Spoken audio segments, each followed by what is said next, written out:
Faut-il acheter l'action Vicat? Est-ce une bonne idée d'investir dans cette action pour le moyen ou le long terme? J'ai récemment vu une vidéo d'un YouTuber qui proposait d'acheter cette action pour profiter du dividende de 7%. Est-ce que c'est une bonne idée? Est-ce que l'année 2023 va être l'année du rebond? Eh bien, c'est ce que nous allons voir. Vous êtes sur la chaîne Trading Attitude, la seule chaîne bourse et crypto sans blabla qui vous aide à devenir indépendant en trading en maîtrisant l'analyse technique.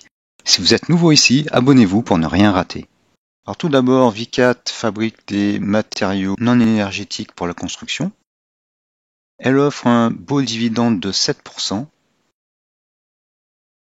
avec un payout ratio correct de 38% et des revenus, chiffre d'affaires revenus en progression avec une marge de 5-6%. Donc là sur le papier ça a l'air pas mal. Sauf que si on regarde le cours en weekly, eh bien on voit qu'elle n'a pas encore dépassé son plus haut de 2007 avant la crise des subprimes. Elle n'a pas dépassé son plus haut de 2018 ni 2019. Son plus haut de 2021 est inférieur à celui de 2019. Et en plus, elle est plus bas que son plus bas de 2008 et même 2020.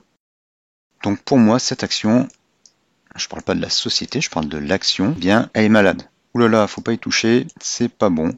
Et même si on pouvait avoir un rebond de 63%, là on en a eu un en 2021, eh bien pour l'instant, c'est pas dit qu'on ait ce rebond. On va voir comment on peut détecter que ce rebond a lieu. Mais pour l'instant, même si le momentum baissier s'affaiblit, là on voit que l'indicateur se décolle de son enveloppe inférieure, un peu comme ici. Pour l'instant, il n'est pas encore du tout dans cette configuration. Alors avant d'aller plus loin, je décris un petit peu les indicateurs qui sont dans ces graphiques. Donc on va cacher ça. Sur les prix, j'ai l'indicateur que j'appelle A7. Il est composé de deux éléments, la partie bleue et la partie rouge. C'est un indicateur qui sert à la fois de canal, de support ou de résistance dynamique et de break, de breakout. Quand les cours sont en dessous, on est dans une tendance baissière. Quand ils sont au-dessus, on est dans une tendance haussière. Et là, on le voit très bien. On a ensuite 3 FTA Ball. Ce sont les mêmes indicateurs avec le plus court terme au-dessus et le plus long terme au-dessous. Ces indicateurs sont simples à lire. En fait, on a la ligne du zéro. Quand c'est en dessous du zéro, on est plutôt en tendance baissière. Quand on est au-dessus, on est plutôt en tendance haussière. Quand on a du vert, on est en tendance haussière. Et quand on est en vert positif, comme ici, on est en forte tendance haussière. Quand on est en vert négatif, on est dans une correction d'une tendance baissière. Et pour le rouge, c'est l'inverse. Le rouge, c'est une tendance baissière. Quand elle est négative, ça veut dire vraie tendance baissière. Quand elle est positive, ça veut dire correction d'une tendance haussière. Et là, effectivement, on avait une tendance haussière, on a corrigé, puis après, on s'est transformé en vraie tendance baissière. Quand on a une couleur plus foncée, c'est-à-dire le vert foncé ici ou le rouge foncé ici, ça veut dire que le momentum est fort. J'appelle la zone verte ici une safe zone, ça veut dire que la probabilité de hausse, la probabilité pour que la hausse continue est élevée. Et la zone rouge, une sell zone, c'est-à-dire que dans cette zone, la probabilité que la baisse continue est forte. On a ensuite le screener R indique, alors je vais le configurer comme ça, qui nous indique par des barres les débuts de swing haussier. Donc là on est dans un swing haussier et là on est dans des swings baissiers. Noir pour haussier, rouge pour baissier. Donc effectivement, pendant tout ce swing haussier, on a eu des barres et ici on a eu des barres rouges. Voilà pour les indicateurs que j'utilise. Alors si on regarde sur le weekly, eh bien on constate que on a passé beaucoup de temps en négatif et donc en tendance baissière et que les plus hauts, donc jusqu'en début 2018, ça allait pas mal et là on a cassé le grand range ici, le grand canal ici. Et maintenant on est en dessous, on est même dans un canal baissier.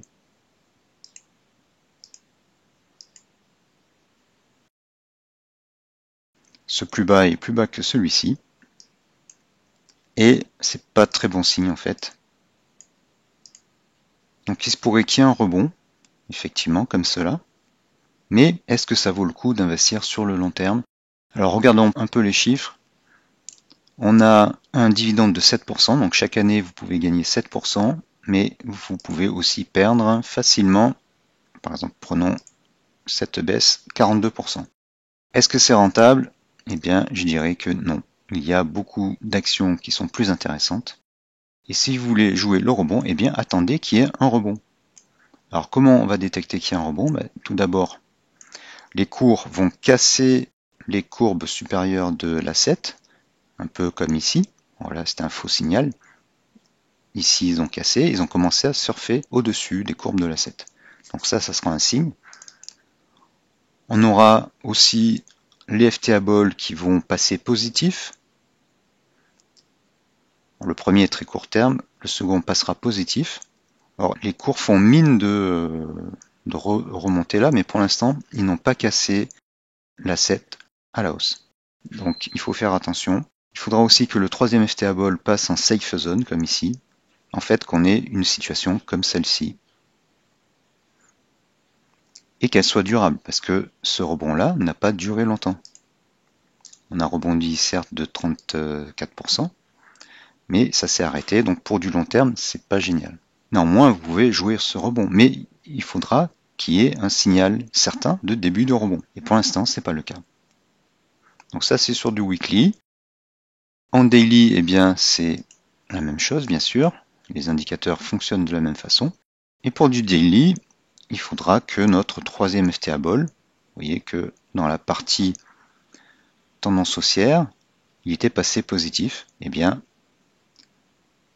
autant ça sera difficile pour le weekly, puisque là on est vraiment assez bas.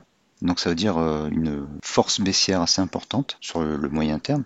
Donc le troisième FTA Ball pourra monter et être en safe zone, mais négatif. Et le temps qu'il passe positif, eh bien, vous pouvez toujours attendre.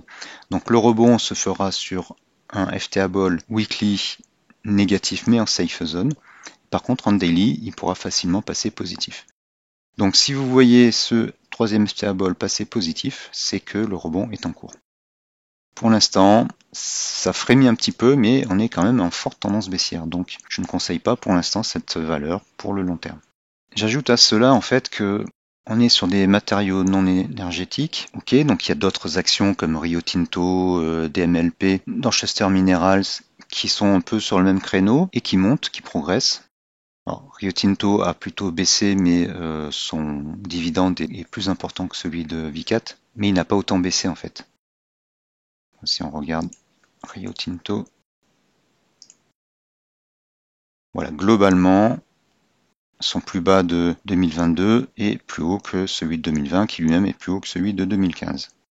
Donc elle est pas vraiment sur une tendance baissière, même si elle n'a toujours pas rattrapé son plus haut de 2007.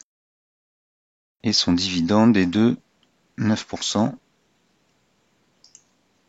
Alors que Vicat, elle, eh bien, elle n'a pas progressé, elle est plutôt en tendance baissière. Et ce secteur, les minéraux non énergétiques, souffre du prix de l'énergie. Vicat est plutôt européenne, donc elle va souffrir du prix de l'énergie. Et elle travaille pour la construction. Et la construction va aussi souffrir de la crise énergétique.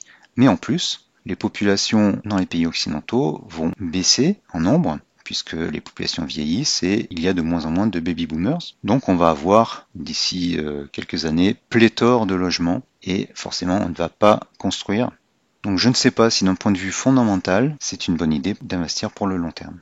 Il vous reste donc cette notion de rebond que vous pouvez exploiter, mais pour l'instant c'est un poil trop tôt. Pas de rebond avant que le troisième FTA Ball en daily passe positif et que le troisième FTA Ball en weekly passe en safe zone.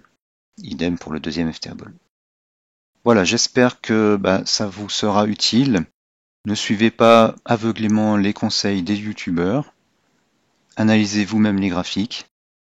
Cette analyse peut changer du tout d'ici une semaine ou deux. Le meilleur moyen, c'est d'avoir vos propres indicateurs.